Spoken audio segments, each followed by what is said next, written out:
নমস্কার, আমার আপনজনেরা, রুদ্রবার্তায় আপনাদের সকলকে স্বাগত জানাই। আমি রুদ্রপ্রসাদ ব্যানার্জি।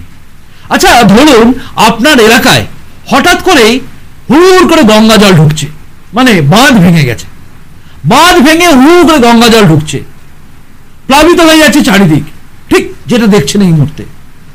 এইরকম পরিস্থিতি তৈরি হয়েছে। আচ্ছা, এইরকম পরিস্থিতিতে দাঁড়িয়ে আপনি কি করবেন?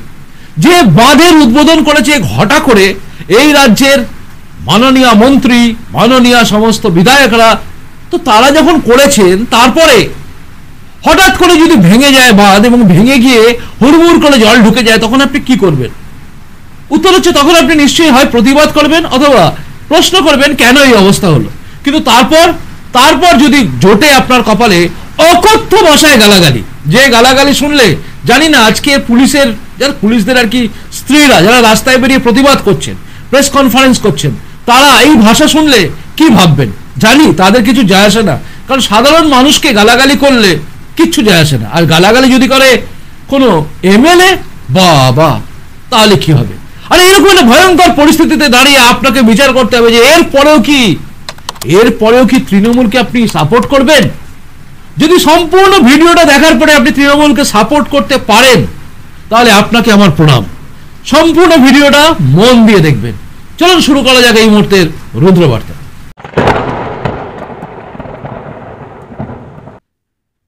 আপনারা জানেন অঝোর বৃষ্টি চারিদিকে হচ্ছে। আমি যখন প্রতিবেদন করতে বসেছি এখনো কিন্তু অঝোর বৃষ্টি হচ্ছে। যেই মুহূর্তে বৃষ্টি শুরু হচ্ছে সেই মুহূর্তে চিন্তা বেড়ে যাচ্ছে সাধারণ মানুষের। কারণ কোথায় কখন বাঁধ ভেঙে যাবে, কোথায় কখন জল ঢুকে যাবে।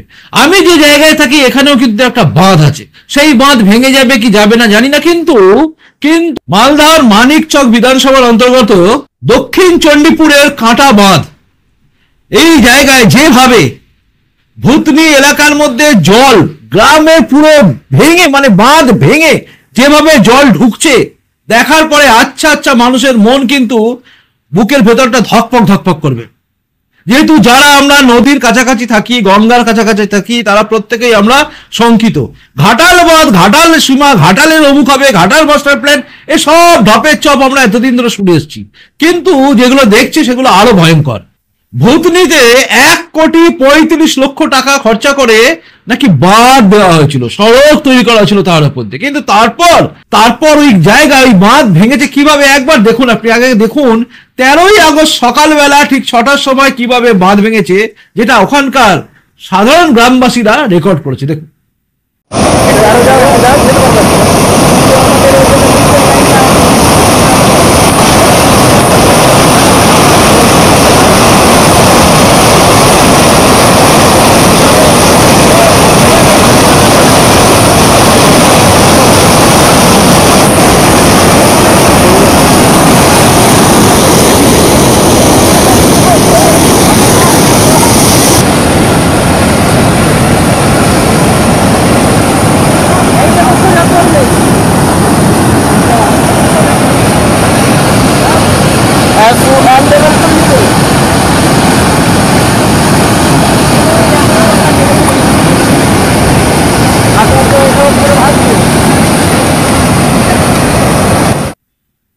দেখলেন কিভাবে বাঁধ ভেঙে, মানে কিরকম রাস্তা কেটে বাঁধ ভেঙে জল হুড় করে ঢুকে যাচ্ছে।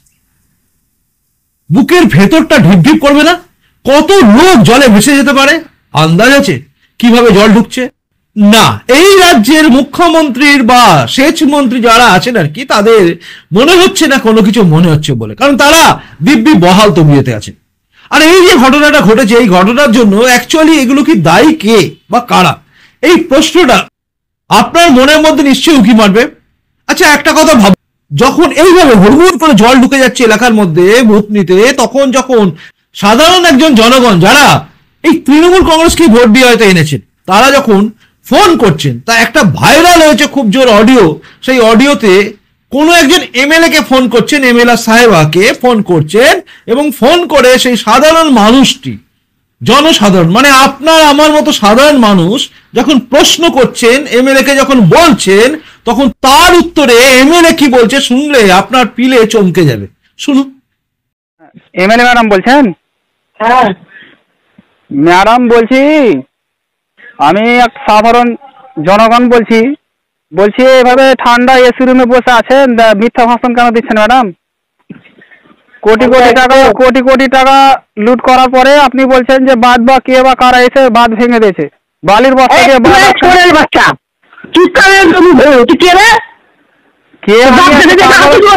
মানুষ বলছি আমি ম্যাডাম। কোটি কোটি টাকা গল্প করে বালির বস্তা, বালির বস্তা দিলে তো বাঁধ অটোমেটিক ভাঙবে। ঠান্ডা রুমে বসে আছেন তো বলছেন যে কে বা কারা ভেঙে দিয়েছে, বালির বস্তাতে কোনো। হ্যালো, আপনাকে কি কোনো কিছু প্রশ্ন করা গেলে কি আর না হলে ভূত দিয়ে যায়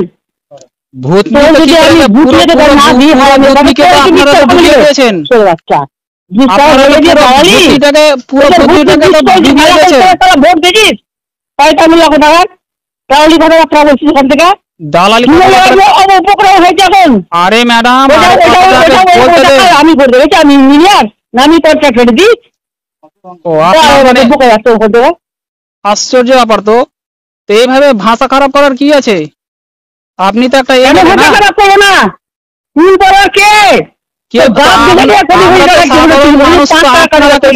করবো, আমরা কাকে প্রশ্নটা করতে যাব? না কি কোনো খেয়েছিল বাপ দিলেছে আপনি এসি রুমে বসে নিয়ে আসছি, এসি রুমে বলতে হবে, এসি রুমে বসে না তো বলছেন কেন যে বালি কে বা কারা এসে ভেঙে দিয়েছে? বালি বস্তা দিলে ভাঙবে না এত নদীর জলে?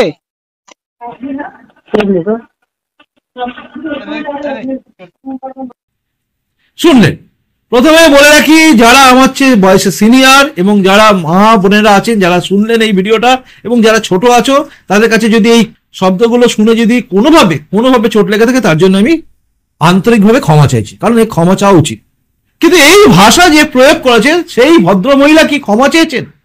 এই ভদ্রমহিলা কোন এমএলএ, কোথাকার এমএলএ, এটা নিয়ে আমি যাচ্ছি না, কারণ আপনারা নিশ্চয়ই ভিডিও দেখে এবং সবটা দেখে, বলার ভঙ্গি এবং সবকিছু দেখে নিশ্চয়ই বুঝে যাবেন। ভাইরাল এই অডিও টেপের সত্যতা কেউ যাচাই করে বলেনি, আমিও করতে পারছি না, কারণ ওই সত্যতা যাচাই করার জন্য ফরেন্সিক ডিপার্টমেন্টের সঙ্গে যোগাযোগ আমার নেই এবং ওকে টেস্ট করার জায়গায় আমিও নেই। কাজেই এই অডিও ভাইরাল হয়েছে, যে অডিও, সেই অডিওতে যিনি বলেছেন তিনি যদি এমএলএ হন এবং ওই জায়গার এমএলএ হন, তাহলে কিন্তু প্রশ্ন ওঠে যে এমএলএ এর মুখের ভাষা এরকম। জানি না পুলিশের স্ত্রীরা যারা আর কি প্রতিবাদে নামলেন, যারা অনুব্রত মণ্ডলের গালাগালি শুনেও ঘরের মধ্যে চুপ করে থেকেছিলেন এবং হেসেছিলেন হয়তো, তারা যখন এই শুভেন্দু অধিকারীর একটা সামান্য কথার জন্য এত বড় বড় রিয়াক্ট করে ফেললেন, এত কিছু নেমে পড়লেন, তখন তারা এই গালাগালিগুলো শুনে কি ভাববেন? জানি ভাববেন না, কারণ গালাগালিটা আমাদের মতো সাধারণ মানুষকে দিয়েছে, তো তাই আপনাদের কিচ্ছু যায় আসে না। আর একটা কথা, সেটা হচ্ছে যদি তৃণমূলের কেউ হয়, কেসটা কিছু না হয়েও কেসটায় মুখ খুলতে পারলেন না, কারণ তিনি একজন কেউ কেটা নেতা, আর এখানে তো আবার বলা হচ্ছে নাকি বিধায়িকা। তো কাজেই তিনি যখন বলেছেন, বলা যাবে না, কারণ তৃণমূল আর পুলিশ তৃণমূলের কথা ছাড়া উঠবে না, তাই তার বাড়ির স্ত্রীরা এর প্রতিবাদও করবে না। যাই হোক, সাধারণ মানুষ আর আমরাই ভোট দিই, এবার ভোট দেবেন কিনা ভাবুন। এবার আপনি শুনলেন, এবার শোনার পরে আপনার মনে হতেই পারে যে এই প্রতিবাদী লোকটা এটা বলেছে, এটা একদম সত্যি নয়, কারণ ওই ঘটনা যেটা ঘটেছে, বাঁধ ভেঙে গেছে, বাঁধ হয়ে গেছে, এটার পেছনে আগে কেন কেউ প্রতিবাদ করেনি? শুনলে অবাক হয়ে যাবেন।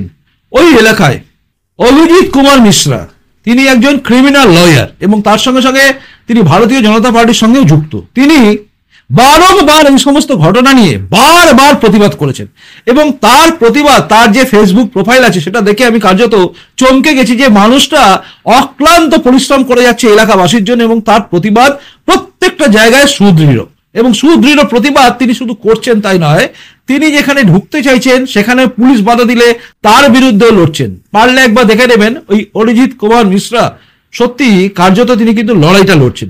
তা তিনি ওই জায়গায় দাঁড়িয়ে গ্রামবাসীর সামনে যে কথাগুলো বলছেন, সেই কথাগুলো আপনি শুনলে বুঝে যাবেন যে ওখানে কি পরিমাণ দুর্নীতি হয়েছে আর কিভাবে প্রতিবাদ গড়ে তুলেছিল সাধারণ মানুষরা, হিন্দু মুসলিম সবাই। শুনুন। 6 মাস আগে এটা রাস্তা নির্মাণ হয়েছিল, সেই রাস্তার 6 মাসের মধ্যে ঢাক ঢোল বাজিয়ে এটা উদ্বোধন করা হয়েছিল, আর সেই 6 মাসের মধ্যে আবার সেই ভুতনিতে জল ঢুকছে।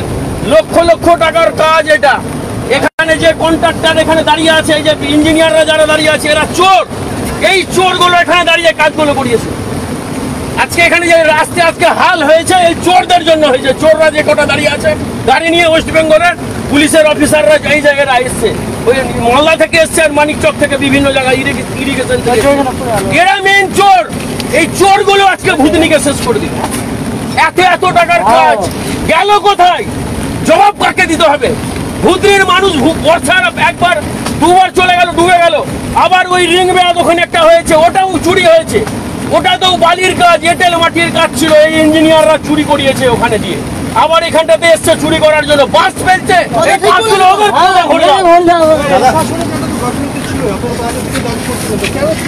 আমরা প্রতিবাদ করেছি তো। এই পুলিশ প্রশাসন, ভূতনি পুলিশ প্রশাসন এইখানে দাঁড়িয়ে কিছু ছেলে প্রতিবাদ করেছে কাজ ভালো করার জন্য। সেই সমস্ত ছেলেদের উপর কেস দিয়েছে ভূতনি থানা। আমার কাছে সেই কেসগুলো আছে। বঙ্কিম মন্ডল, গৌরাঙ্গ মন্ডল, দানেশ, শেখ দানেশ, এই সমস্ত ছেলেরা এখানে প্রতিবাদ করেছিল কাজ ভালো করার জন্য। এদের বিরুদ্ধে ভূতনি থানা কেস দিয়েছে। দাদা, যেটা বাদ দাঁড়িয়ে আছে এটা কি মনে হচ্ছে যে পরিকল্পনাবিহীন করা হয়েছে? হ্যাঁ, অবশ্যই পরিকল্পনাবিহীন।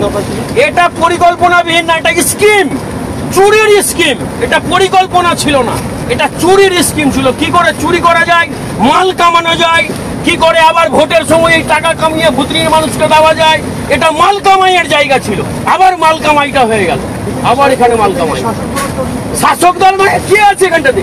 বিজেপির কে এখানে বসতে দেয় নাকি? না এখানে সিপিএম কে বসতে দেয়, না কংগ্রেসকে বসতে দেয়? এখানে তো সমস্ত তৃণমূলের নেতারা এখানে জড়িয়ে আছে। এই প্রতিবাদ করার জন্যই তো আমাদের বিরুদ্ধে অ্যাকশন হয়, এই প্রতিবাদগুলো করার জন্য। আজকে কি হাল হবে, কি হাল হবে আজকে? এর প্রতিবাদ কে করবে? আবার আসবে, চোখের জল মিটাবে, মাগুর মাছের কান্না কাঁদবে, আর কেঁদে গিয়ে বলবে আমি ব্যবস্থা করে দিলাম। কি ব্যবস্থা করেছো? ব্যাংক ভরে দিয়েছো নিজের। মাছ দিচ্ছে। আমার নাম অভিজিৎ মিশ্র। শুনলেন, আশা করি আপনার কাছে সমস্ত কিছু পরিষ্কার হয়ে গেছে যে ওই জায়গাটা, ওইখানে বাঁধ দিয়ে, মানে বাঁধ দিলাম, ইনকাম করলাম, ভেঙে গেল, লোক মরলো, আমার বাপের কি? আবারও আমি বাদ দেব, আবার আমি ইনকাম করব, আবারও জনগণকে বোকা বানাবো, আবারও জনগণ ভোট দেবে। মুসলিমরা ভাববে হিন্দুদের ভোট বিজেপি জিতে যাবে, তাই আমি তৃণমূলকে দেব। হিন্দুরা ভাববে কংগ্রেসকে দেব, সিপিএম কে দেব, তাই এরা থেকে যাবে এবং থেকে যাবে। আর এরকম বাঁধ তৈরি করবে, আর প্রত্যেক বছর ভাঙবে বাঁধ, পয়সা আসবে পকেটে।